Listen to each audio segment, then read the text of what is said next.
The deeply acrimonious and very public feud between Dana White and Francis Ngannou has escalated into a contentious war of narratives, with a prominent and respected voice now entering the fray to cast significant doubt on the UFC CEO's shocking recent allegations. In the wake of White's claim that Ngannou physically confronted him and Chief Business Officer Hunter Campbell in separate incidents, a story that sent shockwaves through the MMA community, former welterweight champion Kamaru Usman, a close friend and longtime peer of Ngannou, has offered a thoughtful and diplomatically worded, yet profoundly skeptical rebuttal. Usman, speaking on the Pound for Pound podcast with co-host Henry Cejudo, was careful not to directly accuse White of fabrication, but his analysis was saturated with a palpable sense of disbelief. "Listen, I wasn't there, but I don't think this happened like this," Usman stated, establishing from the outset his difficulty in accepting the story as told. When Cejudo pointedly asked if he was calling White a liar, Usman demonstrated his political savvy, clarifying, "Did I say that? No, absolutely not."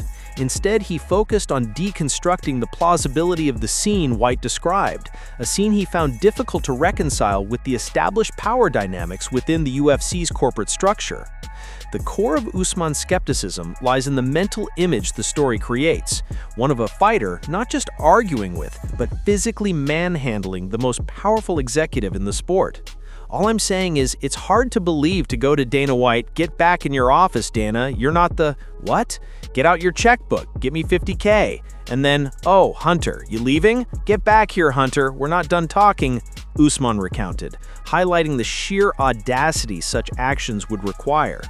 For Usman, this portrayal clashes with the reality of White's commanding presence.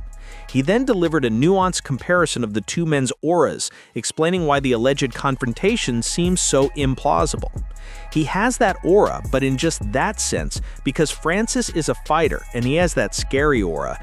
Dana White has a different aura as well, because Dana White's the head of the UFC. Everybody moving around Dana White. You gotta conduct yourself accordingly. In Usman's view, both men command respect and caution, but White's authority is institutional and absolute, making the idea of such a blatant physical challenge from an athlete under contract almost unthinkable. Usman's final judgment was a masterclass in offering doubt without making a direct accusation. "I find that a little hard to believe," he stated conclusively. "I'm not saying that's false. I'm just saying it might not have went down the way that quote sounded like, and it made us kind of think about the situation." This intervention from a fighter of Usman's stature is pivotal. It elevates the story from a one-sided allegation into a fiercely contested account, forcing the MMA world to question whether White's portrayal is a precise recounting of events or a strategically dramatized version designed to permanently tarnish the reputation of the one champion who successfully defied and departed his empire.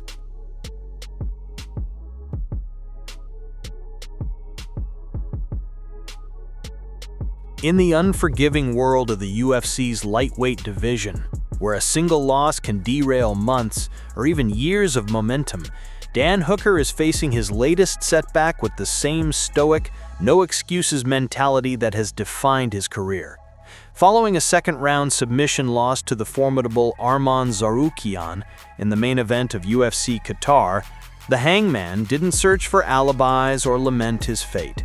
Instead, he offered a characteristically blunt and philosophical assessment of his failed bid to leapfrog into title contention, while already mapping out a pragmatic and exciting path forward. Speaking with the Mac Life in the aftermath of his defeat, Hooker's reflection was succinct and self-aware. "It is what it is. There's no much to break down," he stated, immediately accepting the outcome. He framed his loss not as a failure of will, but as the calculated risk of aiming for the very top. "I took a swing at the #1 lightweight contender in the world. Yeah, he's good. What do you want me to say? Swing big, miss big." This simple analogy encapsulates the high-risk, high-reward nature of his decision to chase the most dangerous fight available. He concluded with a note of hard-earned clarity. "It didn't play out. Now I know what you have to do." Rather than calling for a lengthy hiatus or demanding another highly ranked opponent, Hooker demonstrated a veteran's understanding of the sport's ecosystem. he immediately shifted his focus to a potential matchup that makes sense for his trajectory and promises fireworks for the fans. "I'm not going to hold up the division. I'm prepared to fight down in the rankings. Let's go. Renato Moicano. I'd love to fight close to home, so Moicano in Sydney." The proposed bout against the always game Renato Moicano is a compelling one. Both men are coming off losses but remain entrenched in the lightweight top 15, and both are known for their exciting, fan-friendly styles. For Hooker, a victory in a high-profile spot in Sydney would be the perfect catalyst to reignite his winning streak. For Moicano, who has also gone winless in 2025 after a brave short-notice title fight against Islam Makhachev and a subsequent loss to Beneil Dariush, a showdown with a respected name like Hooker represents a massive opportunity to get back on track. While the UFC's matchmakers have yet to make the fight official, the logic is sound. Hooker, ever the company man, has laid out a clear and marketable plan. His loss to Tsarukyan may have snapped his 3-fight winning streak, but it hasn't broken his spirit or his strategic mind. By immediately calling for a tough, entertaining fight closer to home, Dan Hooker has proven once again that he is a fighter defined not by his setbacks, but by his resilient and straightforward approach to navigating the brutal climb back up the divisional ladder.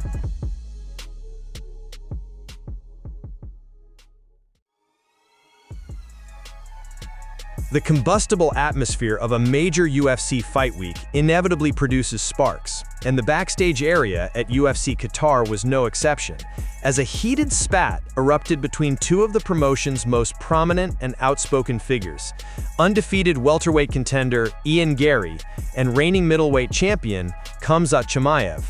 What began as a seemingly cordial conversation quickly devolved into a physical shoving match and a war of words, with each fighter offering a vastly different account of the incident and trading deeply personal insults that have now fueled a fresh and volatile rivalry.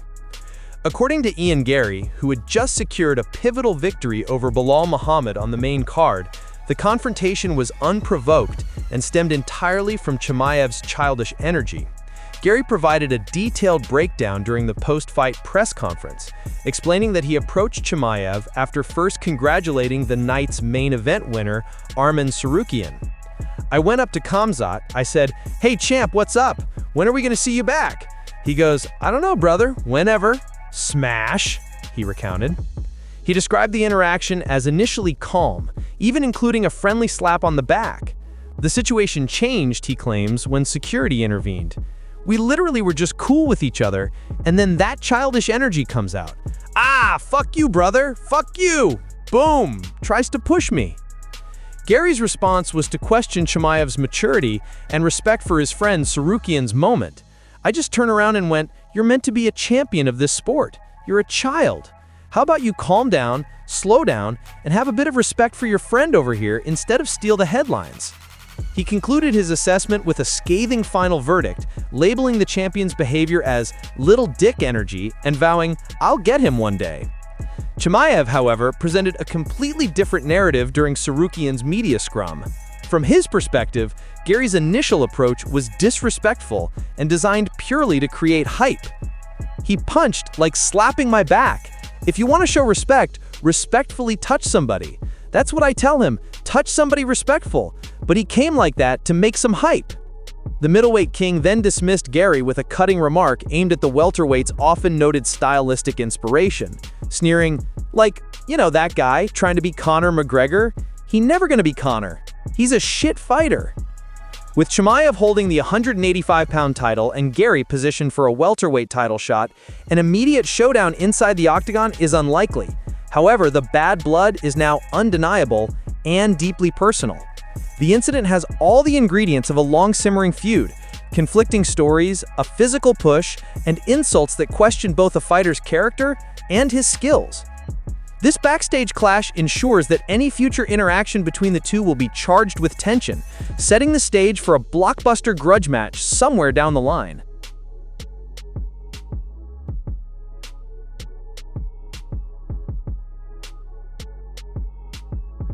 In a year that has delivered a series of brutal reckonings for the UFC's welterweight elite, former champion Belal Muhammad has become the latest high-profile name to experience a precipitous fall from the top.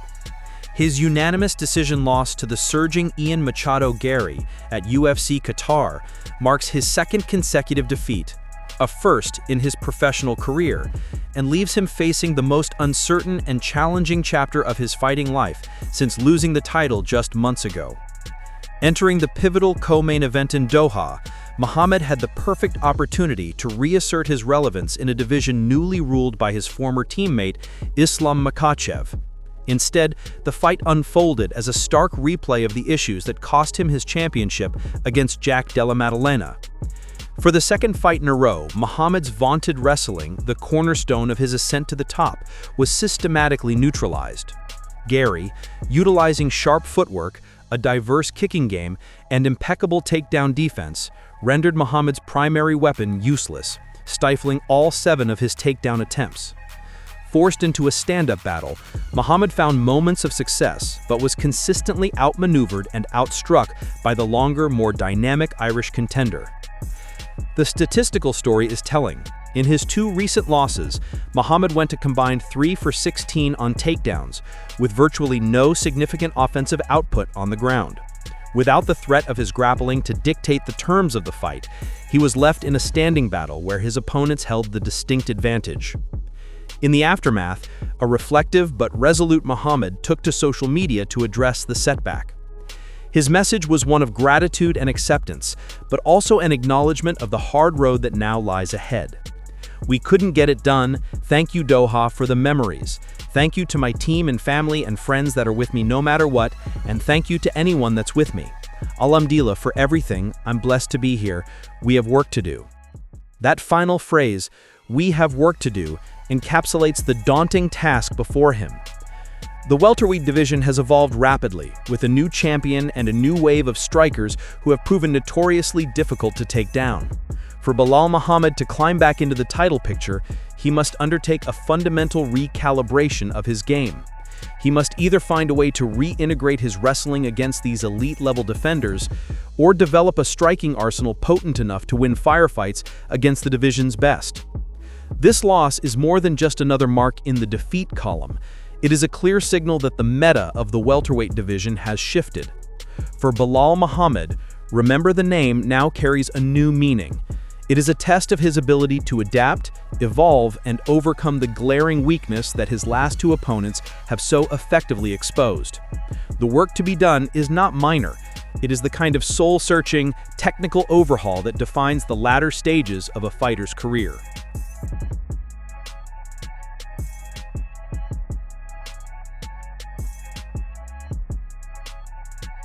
The reign of UFC middleweight champion Khamzat Chimaev is officially on hold, as Boers revealed he is facing a significant delay before making his first title defense, with a timeline that stretches into the second quarter of 2026.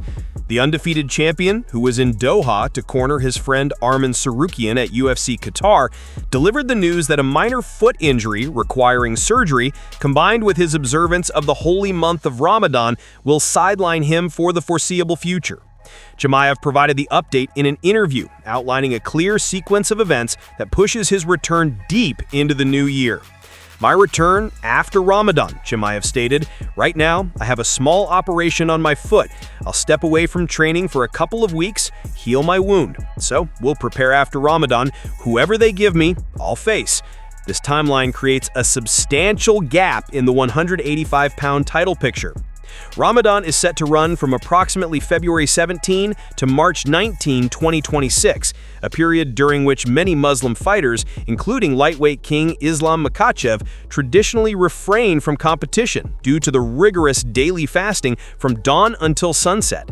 Chimaev's need for surgery now effectively rules out any possibility of a title defense in January or February, and the recovery period will lead him directly into the Ramadan observance. This means the earliest fans could expect to see the dominant champion back in the octagon would be April 2026 at the very least. The most likely challenger waiting for him is the red-hot Nassourdine Imavov, who has assembled a formidable 5-fight winning streak, including decisive victories over former champion Israel Adesanya and contender Caio Borralho. Chimaev has done everything required to earn a shot at the belt, but now he finds his championship aspirations paused by circumstances outside of his control. For the UFC, this creates a logjam at the top of the middleweight division. With the champion sidelined for several months, the promotion must decide whether to book an interim title fight to maintain momentum or simply have the top contenders wait for Chimaev's return. For Chimaev, the path is one of patience and recovery. His declaration of "whoever they give me, I'll face" shows the champion's confidence, but the combined forces of a surgical procedure and a sacred religious observance mean the explosive start to his title reign will have to wait until the spring of 2026.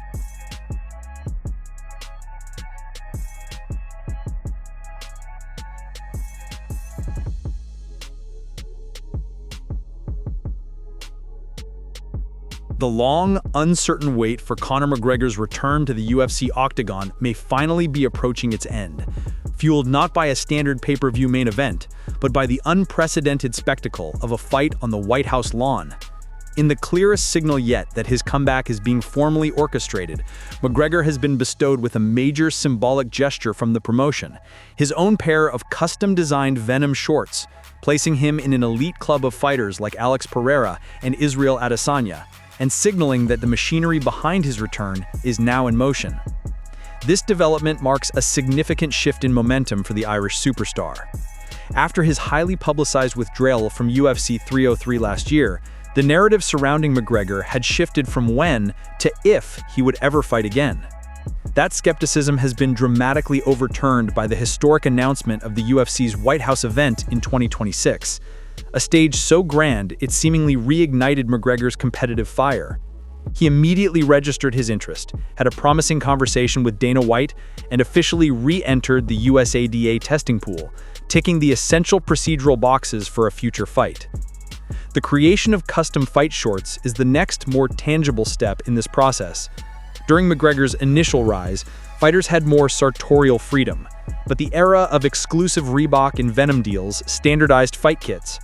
The recent policy of granting bespoke shorts to the promotion's biggest stars is a privilege that underscores their marketability and importance.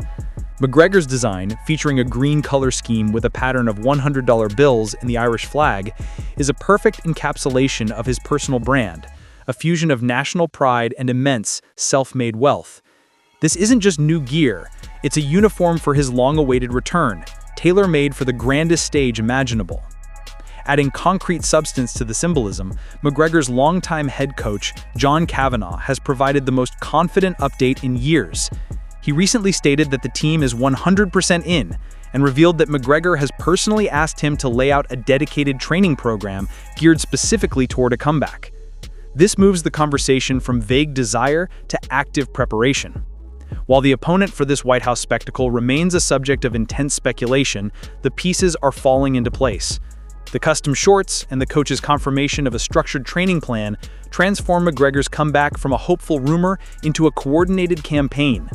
For the first time in a long time, the return of the Notorious One feels less like a possibility and more like a planned event, with the entire combat sports world waiting to see him step back into the spotlight, clad in his new custom green on the most unique stage in American history.